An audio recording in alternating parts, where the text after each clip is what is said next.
Welcome to this episode of Chatty's Talk, Blooming in Philly. Hello everyone and welcome to this episode of Chatty's Talk. Here today with me, I have a very, very special guest, a very dear friend of mine, Miss Aisha Patterson. I call her Miss because of the relationship we had years ago working at the school.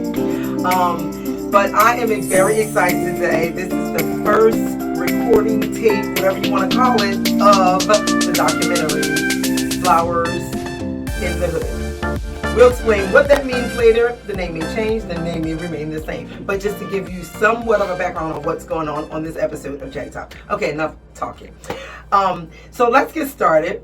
Welcome to this platform. I'm so excited that you are here to join me today. Well, thank you for inviting me and having me. I'm excited. Thank you very much. And this is not something new to her. She's used to the camera. So she is professional. But let's get started. First question I have for you, Miss Aisha, what's been going on with you? Where you been? Like, you've been all over the place, I see. Yes, so I'm still in education. So okay. You said Aisha Patterson's. Mm-hmm. My stage name is Aisha Saran. Saran's my second middle name. So I use that professionally. I thought the Saran had a better ring than Patterson. Yeah, so yeah. I like that. So that's why I put it there. I could never remember how to. That's why I would say Miss Patterson. Yeah, I always say I was born with a very long name. I was born Aisha Niara Saran Patterson. So I have two middle names. Oh, wow. So I shortened it and I respelled my first name the Arabic way. So my name, it's a lot going on. Okay. So I think I was born to be dramatic. I think there's a lot going on. But with aside from the arts, I'm also in education. So I went to school initially, got my bachelor's degree in English liberal arts, and then I got my master's years later in educational leadership. So I'm constantly in different schools, and I've taught grades really K through 12 and over the past 10 years in different capacities. Long-term subbing, actual contracted, like teacher, like full-time business receiving, lesson plan writing teacher. Right. And also I've been a community health educator, teaching like sexuality and wellness. I've done all kinds of jobs. Well, that is amazing because I was going to ask you that.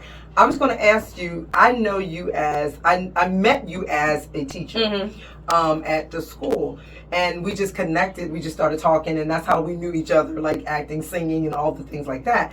And I was going to ask you, you did all that, you went to school for all that. Why didn't you ever go to school for like acting or drama or music? That's such a good question. So I will say it. So I can't sing. I can carry a little tune. If I could sing, I would be famous. What about dancing? I can do a little two-step. Now I remember on the set of Brotherly Deception with that dance. And you know what's funny is this? It's like, I'm in my head a lot. So if I'm thinking about something, then I'm like, okay, I look crazy. But there's times if I'm not, they're like, you can dance. I'm like, that's different. Right, that's like if I'm in my own little mood. Yeah. But like, I'm definitely not. I have such respect for like vocalists and actual dancers, so I would never say that. But I could do a little something when I feel comfortable. Right. But as far as to answer your question about the acting, so when I was in church as a little kid, I was always like a little drama ministry in the church, or I've always been dramatic. My mom did some acting, my uncle did some acting. Okay.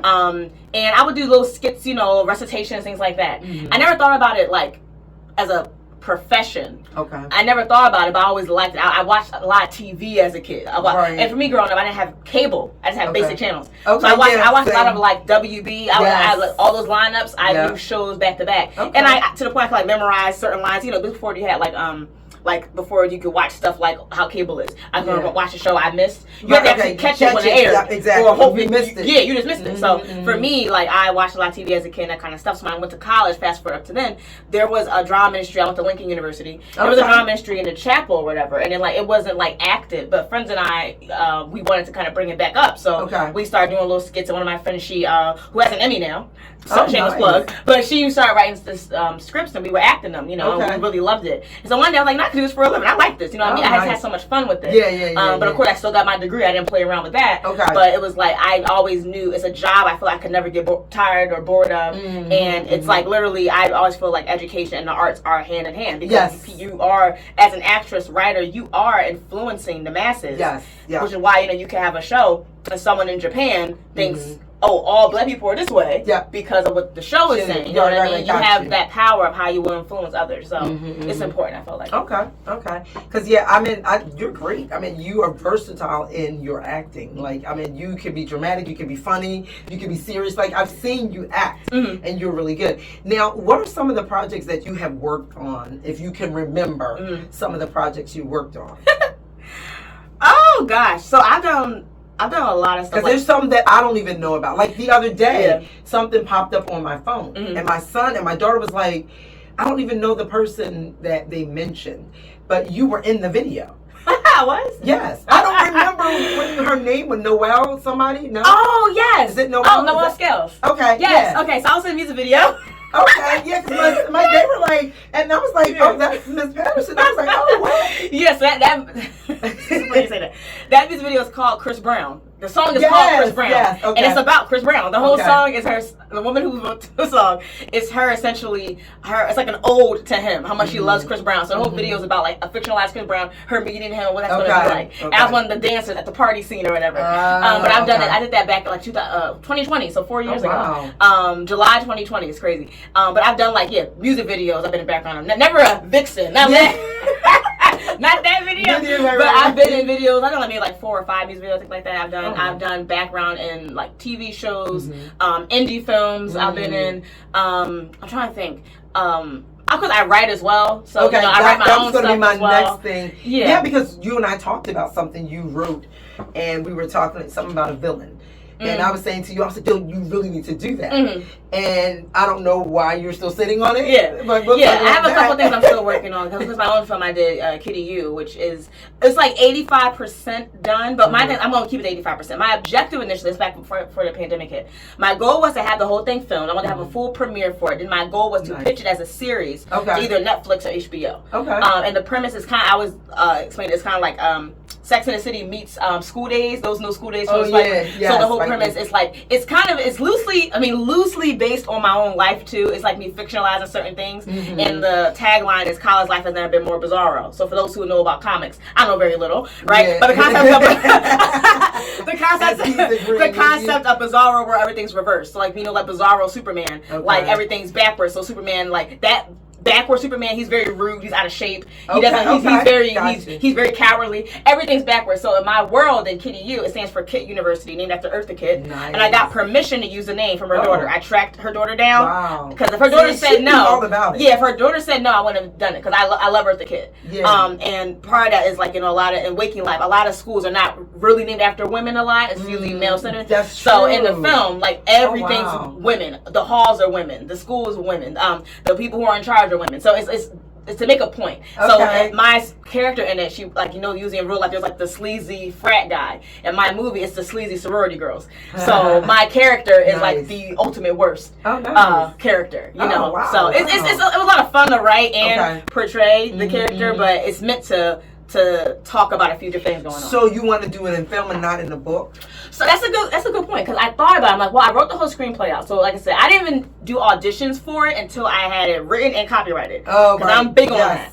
Because you have something called a registry or you can copyright. And a registry runs out. It may run out after like 7 years. So they'll have copyright. So you may have like some contest like, like make sure your work is registered. But what happens, you may submit your work is registered to a contest. They'll say, no, we don't want it. But after that 7 years goes out, they'll take it, because now they can. So I'm like, not me. I do my stuff. So I ain't gonna say anything until it's done. Stuff from her. I told you, she knows. She knows. So that's what happened with that. So so there's that one. There's another film I'm working on too. I'm writing. I've written other stuff too. So that's kind of some things. But like background I've volunteered at film festivals. Like you have to go where the action is. And I understand you're not gonna get paid right away. Now I will say now I'm about to be 33 next. I was gonna ask you that. I'll be 33 April 9th. So you have accomplished a lot.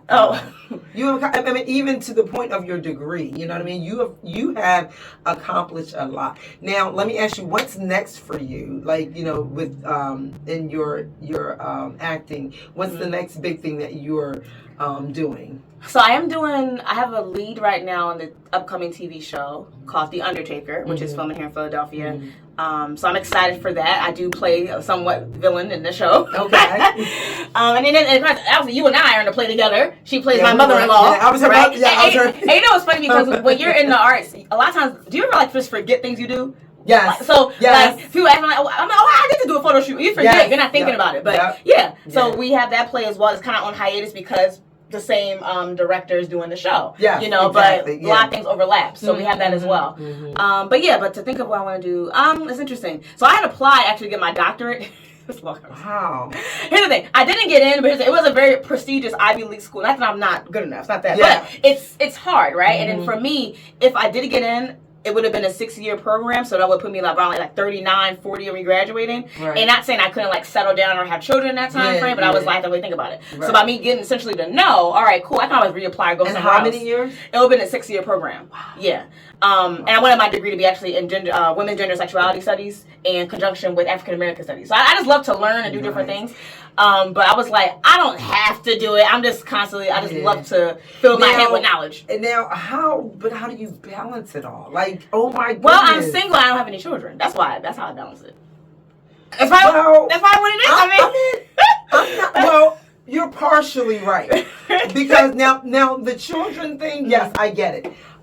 Because I'm married and I felt like... You got very young too. I did. I got married at 21. Mm-hmm. But I feel like marriage is more flexible versus kids. Yeah. When you want to go to school and do things like that. Exactly. Because kids need more... I mean, I know your husband and your wife, they need the time too. But I feel like your children need super more... independent. Yeah. Yes. So, getting married, yes, it does take a lot of your time.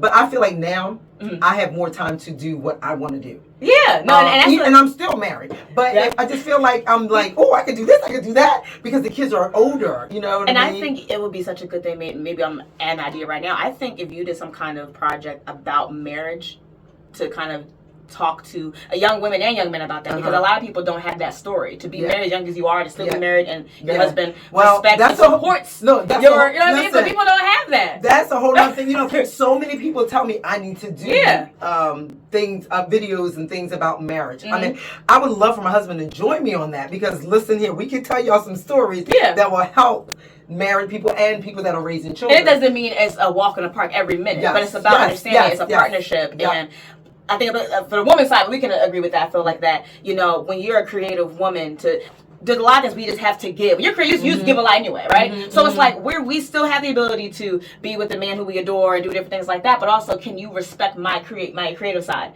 and not try to stifle that? Right. And I think you have that. Mm-hmm. Yeah, I definitely do. I have great support. Thanks for joining me for the first episode of Blooming in Philly. Join me next time on episode 2 as I continue to talk with Miss Aisha Patterson about her biggest supporter. Thanks for joining me, Blooming in Philly on Chatty's Talk.